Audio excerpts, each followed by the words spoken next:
मी विदर्भात झालं का? एकंदरीत आपण पाहिलं असेल की अधिवेशनामध्ये अनेक विषय चर्चेला येतात. आपला जो विषय आहे विदर्भ, तसंच सगळेच विषय मला वाटतं गांभीर्याने घेतले पाहिजे. आज आपण पाहिलं असेल जे घटनाबाह्य मुख्यमंत्री आहेत ते मला वाटतं महाराष्ट्रातच नाही आहेत, इतर राज्यांमध्ये काहीतरी गेलेत, एका शपथविधीला हजर राहण्याचे आदेश आलेले आहेत म्हणून तिथे गेलेले आहेत. मूळ गोष्ट हीच आहे, काल देखील आम्ही पाहत होतो जेव्हा मराठा आरक्षण ह्या महत्त्वाच्या विषयावर चर्चा सुरू होती, संध्याकाळी 3-4 तास, मला वाटतं रात्रीपर्यंत चालली. जे महत्त्वाचे काही वक्ते होते त्यावेळी मुख्यमंत्री आणि उपमुख्यमंत्री कोणीही हजर नव्हतं आमच्या हाऊसमध्ये. ही अशी सगळी थट्टा चाललेली आहे. घेण्याचा प्रयत्न केला हाऊसमध्ये. देवेंद्र फडणवीस साहेबांनी मला उत्तर दिलं त्याच्यावर. एक आपण पाहते की देशभरात आणि जगभरात आर्टिफिशियल इंटेलिजन्स ह्याच्यावर खूप चर्चा होत आहे. डीप फेक्स असतील, आवाज मग मिळवण्याचा प्रश्न असेल, ह्या खूप गोष्टी होत आहेत. आणि ह्याच्यात युरोपियन युनियननी आत्ताच मागच्या आठवड्यात एक कायदा बनवलेला आहे. माझा हाच प्रश्न होता की साधारणपणे आपल्या महाराष्ट्र राज्यामध्ये देखील आपण असा कायदा बनवण्याचा विचारत आहोत का. ह्याच्यावर देवेंद्रजींनी हे उत्तर दिलेलं आहे की केंद्र सरकार ह्याच्यावर कायदा बनवण्याचा विचार करत आहे. तिथून जर उशीर झाला तर महाराष्ट्रात नक्की होईल. एक तरुण आमदार म्हणून आणि आमदार महाराष्ट्राचा म्हणून माझी हीच इच्छा राहील की याच्यावर लवकरात लवकर आपण पावलं उचलावी. कारण हे पाहते आपण की जग बदलत चाललेलं आहे आणि AI आपलं एक मोठा घटक होत चाललेला आहे. आर्टिफिशियल इंटेलिजन्स हे वापरायचं कसं, जनहितासाठी वापरायचं कसं, हे वापरणं गेलंच पाहिजे. कारण हेल्थकेअर असेल, एज्युकेशन असेल, शिक्षण असेल, आरोग्य असेल, या दोन्ही क्षेत्रात ह्याचा खूप मोठा उपयोग होऊ शकतो.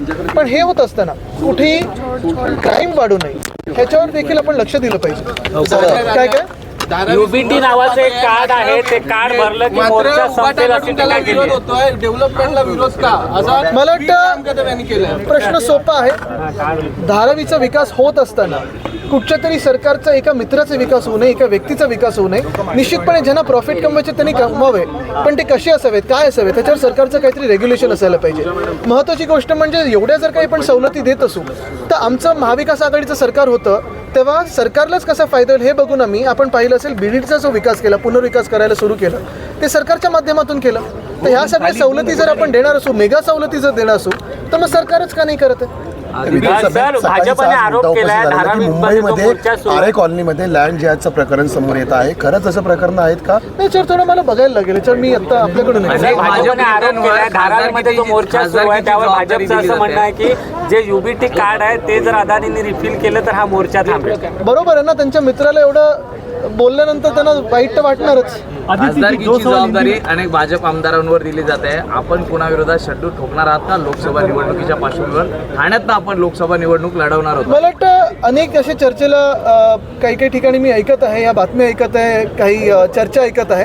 महत्त्वाची गोष्ट हीच आहे की आपण पाहत असाल मी घटनाबाह्य मुख्यमंत्र्यांना 1 वर्षापासून सांगतोय, 1.5 वर्षापासून सांगतोय की त्यांनी त्यांच्या मुख्यमंत्री पदाचा आणि आमदारकीचा राजीनामा द्यावा आणि माझ्यासमोर वळीतून लढावं.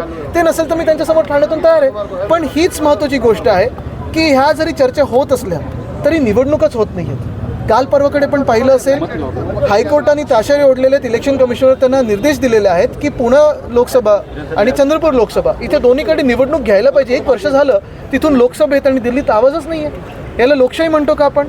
महानगरपालिकेच्या निवडणुका होत नाही आहेत. आज आपण पाहिलं असेल तर सेनेटची देखील निवडणूक ही घ्यायला तयार नाहीत कारण यांच्यात हिंमतच नाही आहे. आणि मूळ गोष्ट हीच राहिलेली की आपल्या राज्यात लोकशाही ह्यांनी मारलेली आहे, संपवलेली आहे. ती पुनर्जीवित करण्यासाठी आमचा सगळा हा लढा आहे आणि त्याच्यावर आम्ही लढत आहोत. आणि एका बाजूला हे सगळं होत असताना अजून एक आपल्यासमोर गंभीर बाब आणू इच्छितो. काही गोष्टी एवढ्या वेड्यावाकड्या होत चाललेल्या आहेत. कालच पेपरमध्ये आलं आहे की मला वाटतं बोरिवली विरार ह्या रेल्वेसाठी काही कांदळवनं हलवायचा प्रयत्न आहे आणि तसा प्रस्ताव आहे. पण त्याचं ते लावणार पुढे लागवड करणार आहे तर गडचिरोलीत ही झाडं लागलीच पाहिजेत. पण जर तुम्ही मॅनग्रोव्ह हलवत असाल तर तिकडच्या तिकडे तुम्ही रिप्लांटेशन केलं पाहिजे. पण हा जखम मांडीला आणि मलम शेंडीला हा कुठचा न्याय? तसंच जर आपण पाहिलं असेल तर अजूनही दिघा स्टेशनचं उद्घाटन 8 महिने तयार आहे तरी झालेलं नाही. उरण लाईन असेल, डोंबिवली मानकोली कनेक्टर असेल, हे तसंच्या तसं पडलेलं आहे. आणि आज देखील मुख्यमंत्री कुठे आहेत? घटनाबाह्य राजस्थानमध्ये आदेश आले म्हणून तिथे गेले. आपण पाहिलं असेल MTHLचं अजून उद्घाटन पेंडिंग आहे. मुख्यमंत्री कुठे आहेत? राजस्थानमध्ये. आजच मला वाटतं पेपरमध्ये आलं, काल उत्तर दिलं गेलं की आपल्या राज्यामध्ये 2,500 शेतकऱ्यांनी आत्महत्या केलेल्या आहेत. शेतीचा प्रश्न हा मोठा आहे. कृषी क्षेत्र हे कोलमडलेलं आहे. मोठे मोठे उद्योग देखील दुसऱ्या राज्यात जात आहेत. घटनाबाह्य मुख्यमंत्री दुसरीकडे प्रचाराला जातात, शपथविधीला जातात, दिल्लीला बोललं की दिल्लीला उडी मारत जातात. पण आमच्याकडे आमच्या महाराष्ट्रामध्ये फेरीमाला काही त्यांना कुठेच वेळ मिळत नाही. मुंबईच्या पदवीधर मुंबई